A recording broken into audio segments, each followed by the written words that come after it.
vlogging? Oh, yeah. What the hell? Help! Mosquitoes are killing me!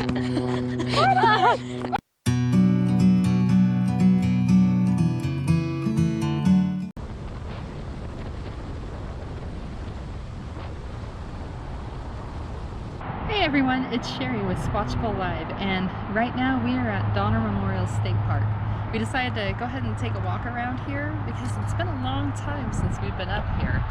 And this is the monument that's here behind us.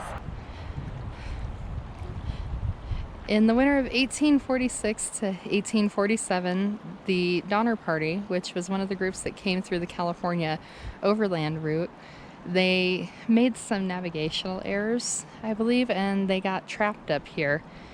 And they slowly but surely starved to death. And it's rumored that they cannibalized each other up here just to stay alive. And here's the placard about the Donner Party. It says, "Near this spot stood the Breen cabin of the party of immigrants who started for California from Springfield, Illinois in April 1846, under the leadership of Captain George Donner. Delays occurred, and when the party reached this locality on October 29th, the Truckee Pass Immigrant Road was concealed by snow. The height of the shaft of the monument indicates the depth of the snow, which was 22 feet. After futile efforts to cross the summit, the party was compelled to encamp for the winter. The Graves cabin was situated about 3/4 of a mile to the eastward. The Murphy cabin was about 200 yards southwest of the monument, and the Donner tents were at the head of the Alder Creek. 90 people were in the party, and 42 perished, most of them from starvation and exposure." So the summit that they were trying to pass through was basically that high up there to the base of the feet of the pioneers up there. And that's Summer right there. She's about 5'1", 5'2". Yeah, 5'2". So you can imagine, even if you had a really good wagon, you're just not going to go through that snow. And so they ended up having to stay up here, and they were snowbound up here. And you know, this is the Sierras. The snow gets deep, it gets bad.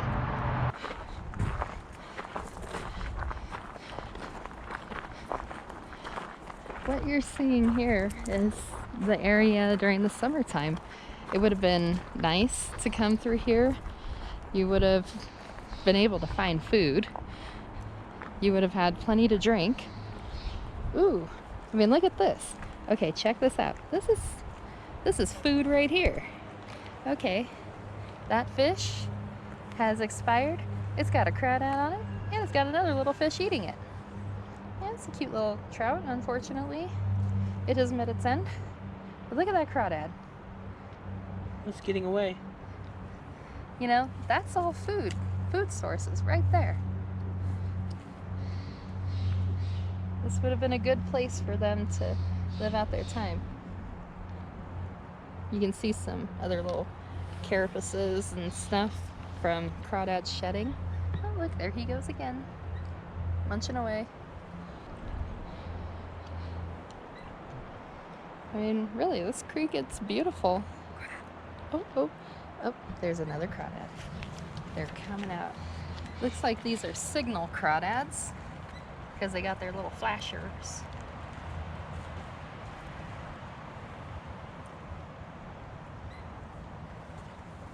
Oh, look there. Crawdad fight. What are signal crawdads? You see how they got those little white flashers? Or those little white marks on their claws? What do they do? When they move them, they look like they're flashing. They're not really flashing though. So the creek that we were walking along, I do believe that is Alder Creek, but they don't have any signs indicating that that's the name of the creek. I just kind of have to assume that because that's the creek that appears to be coming out of Donner Lake. And according to the plaque, that's where the party was found with their tents.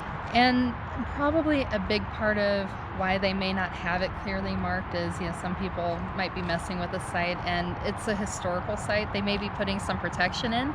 We did see some signage for authorized people only that's kind of by the creek, so maybe that's what it is. Hopefully at some point they'll have a little bit more information out there for us and people can actually visit the site.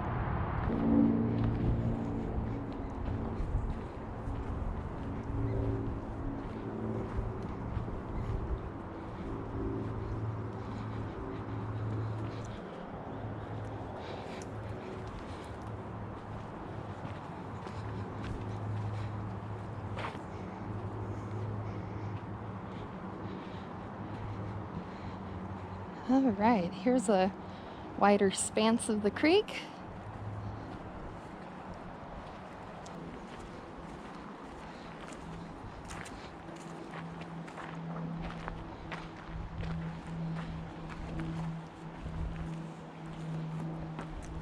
And now we're going a little thicker in.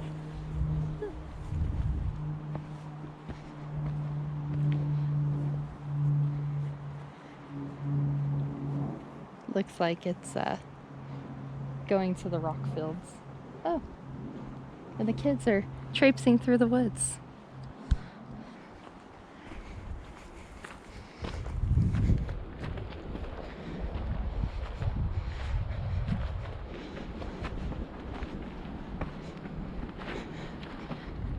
So up here in the Sierras, when you get up higher where the trees are a little less dense, you would think, hey, you know, maybe it's a good place to get a wagon through. But oftentimes, you've got these boulder fields, and it's not so easy to go through. Are you going to eat the pine nuts? I don't think there's anything in there for you. I think the squirrels took it. So out there you can see a car driving. There's campsites here if you wanted to kind of camp, explore, see what this area feels like.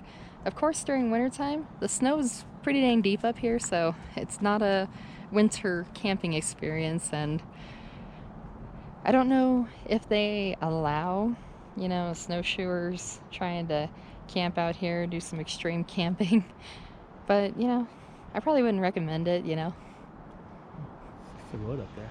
Oh, looky there. Okay, apparently there's a road. Is there a road up there, kids?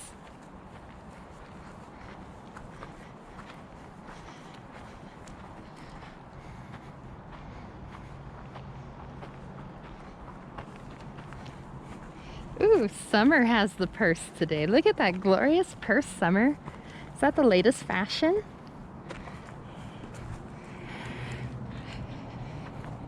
In case you were wondering, yes, my kids insist on wearing flip-flops all the time. I don't know exactly where everything happened, but I think it was recently in 2004.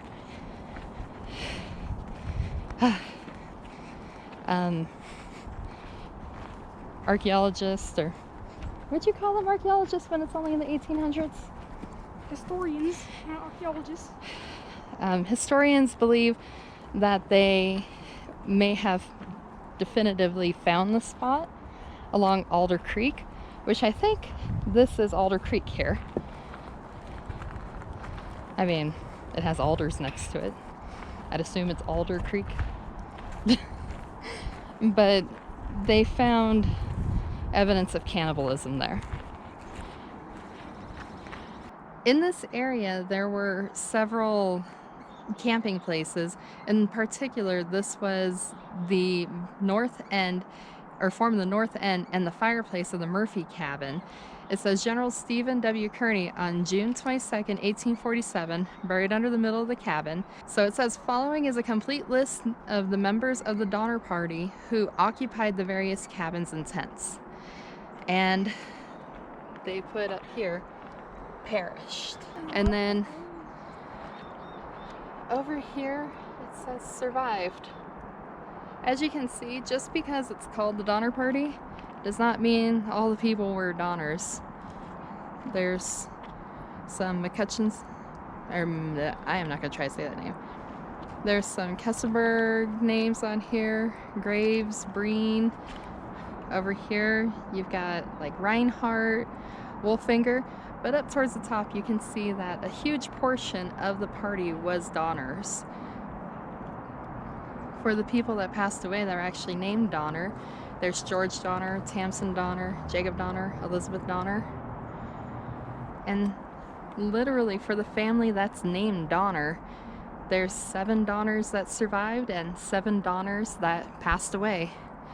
So literally for the Donner family, half of them passed away up here. What I find very sad is you'll see here, there's a Mrs. Wolfinger. But as you see up here in the dead pile, you'll see a Mr. Wolfinger. Yeah, she survived. You know what's really strange is when you look at the history of, for example, the Mormon immigrants that went out to Utah, there was a lot of women that survived. They say this rock looks like a face. I think I'm kind of seeing it. You look, that looks like a nose. Eye.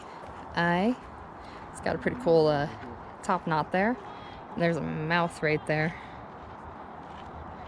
Maybe that's a tongue poking out, or a really cheesy smile. Oh wait, see, eye, mouth, nose. From this side, it actually kind of looks mountain lionish. Kinda. Needs some ears. It looks like a turtle.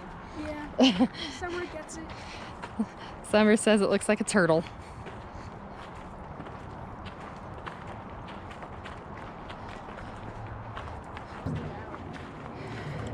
I believe some search party found them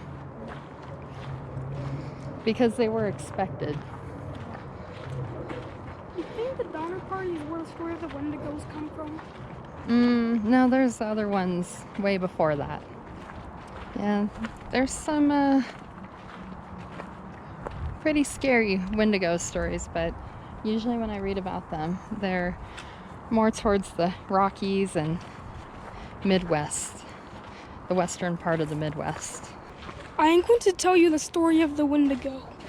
The story of the Windigo originates from Wyoming and Montana. It usually takes place in the winter.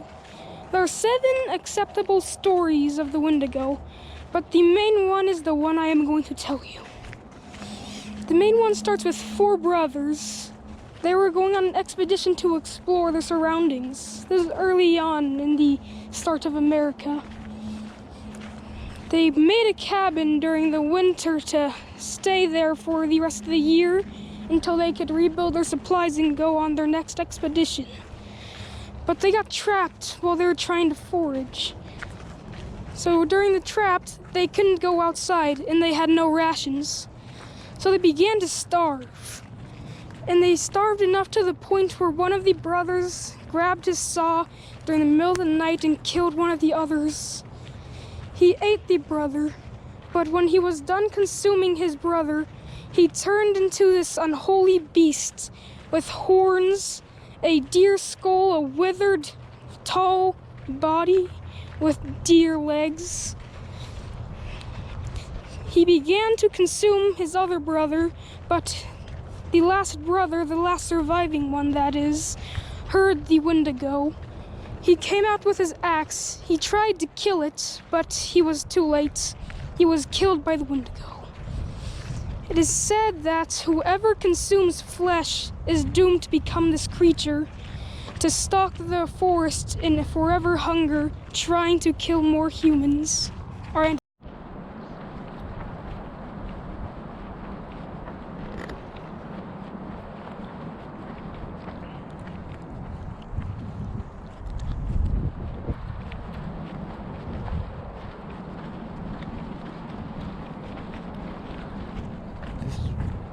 Where the lake ends, I think. Or maybe so it's flowing that way. Yeah. Excuse me.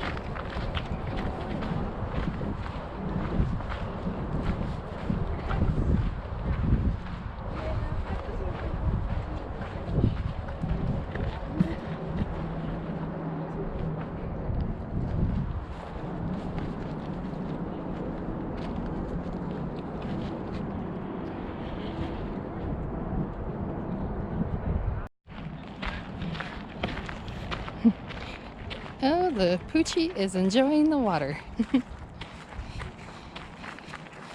I think the dog swims better than you, honey.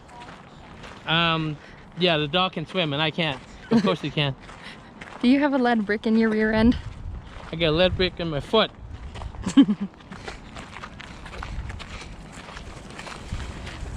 The life jacket actually makes me sink faster.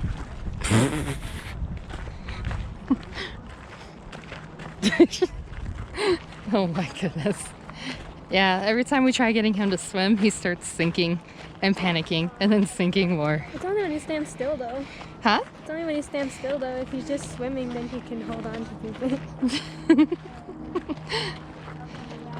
I always have to babysit him in the water. Only time I float is when I'm dead. Well, you know, you could just act like you're dead and float. Yeah. It has a name. It's called the dead man's Yeah, float. actually, that's how I actually float. I pretend like I'm dead. And I stop breathing and everything, and I float briefly. That's how I float. That sounds like fun. Here, we can give you that little kitty life vest there.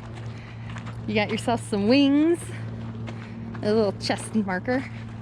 Oh, what dog? Get out the way. Shaking around. Oh, actually, it looks like got most of the water off already. Pretty efficient. Look, honey, that dog went for a swim, got out, and got dried faster than you.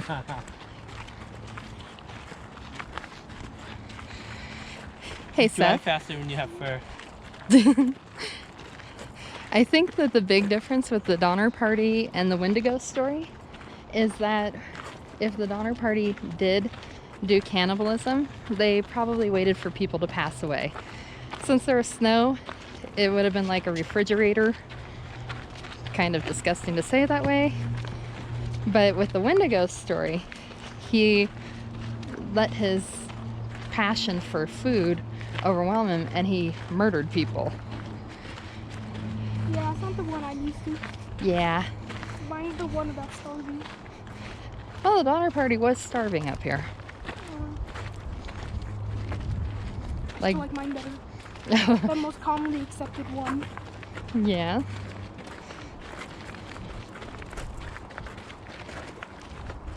You are non-mainstream.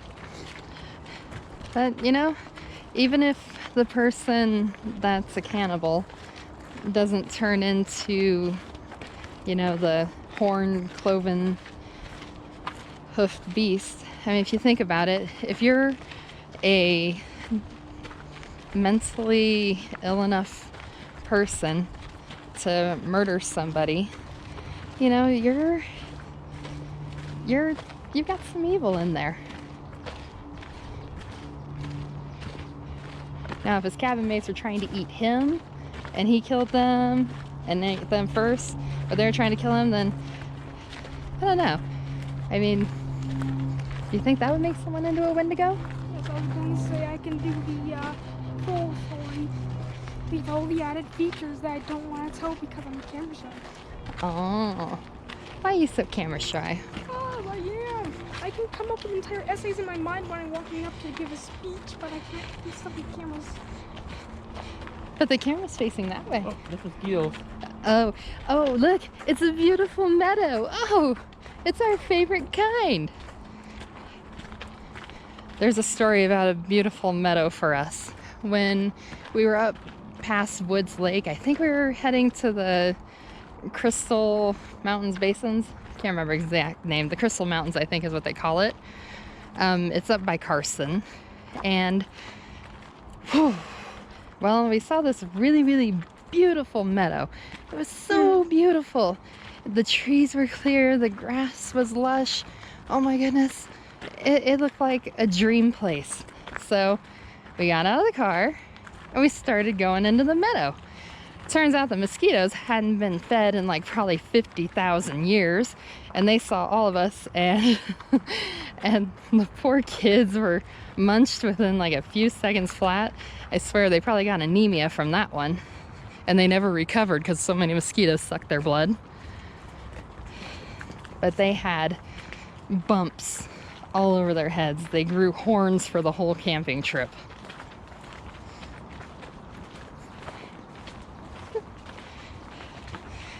And it was so bad that the mosquitoes filled up into our car, and we had to drive down the freeway as fast as we could with the windows down, trying to blow all the mosquitoes out. It was terrible. It's nightmare. So whenever we see a beautiful meadow, we're not keen on walking in it. That wasn't a pleasant experience. I don't think enough deers had gone through there to feed the mosquitoes, and we were the only food they'd seen in a while. Uh-oh. Oh, sorry. Have fun. Do you remember that mosquito trip, kids? Yeah. Yep. That reminded more of the marsh trip where we That's trudged how through the marshes and got all our pants wet. that's how Summer got anemic from that trip. That is so good to hear everyone.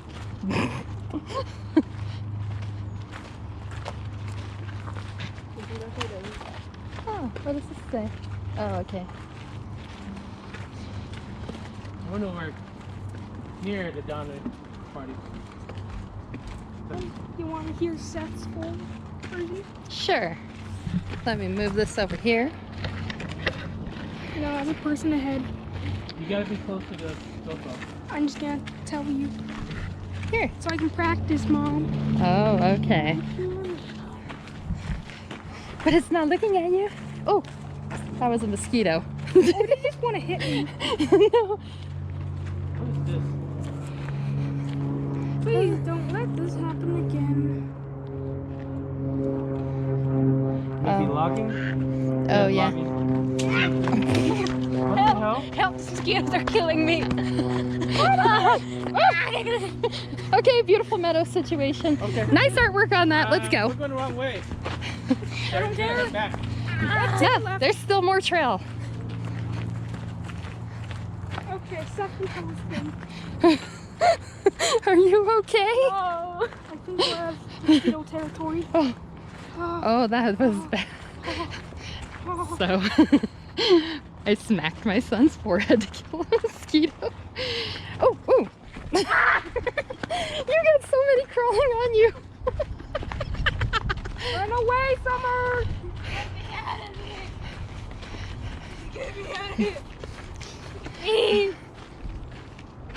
Just to let you guys know, we didn't plan on actually coming up this high, but it was, oh, ow, but it was so hot in Auburn still, and we didn't want to roast these kids, so we brought them out here. We were doing fine until this point here. Anything above 80 degrees is awful. Yeah, we're a little bit of heat wimps. Maybe we should get some exercise. Let's start running. I don't think you can outrun the mosquitoes. You'll just run into new ones. Okay, I don't see any on you anymore. Poor Summer.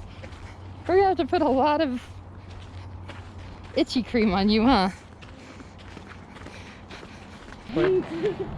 So over here on this mountain, if you kind of zoom in between these two trees, you'll see what looks like a box up there, a cement box. That's actually, oh sorry, that's actually for the railroad, if I remember.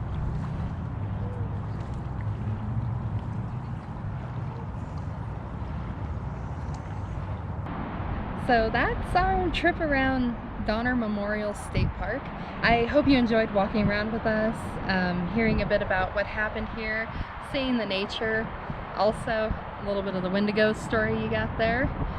And walking around here gives you a chance to see the type of terrain that they were dealing with, and you can imagine that it's a lot harder in the snow. I mean, you can see around us the mountains.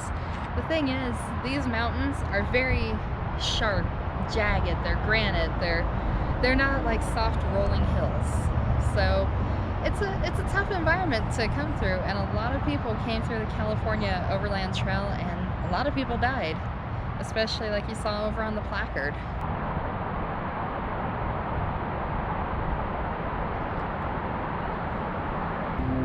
One thing you'll notice in this setting sun is that this memorial is still well lit. That's because they're facing, or their backs are facing the east, and they're looking towards the west. People said California was the land of milk and honey, and they were hoping to get some of that for themselves. Hey Seth, does he have a pistol in his belt? You'll notice that there seems to be a hexagonal little barrel-like thing coming from his arm. Well, if you go behind it, you'll see that he's carrying a Charlesville musket. It's commonly used by settlers back in the olden days. It was very reliable and very inexpensive, but not very accurate. It's used for more close-range hunting, such as you would find in the woods.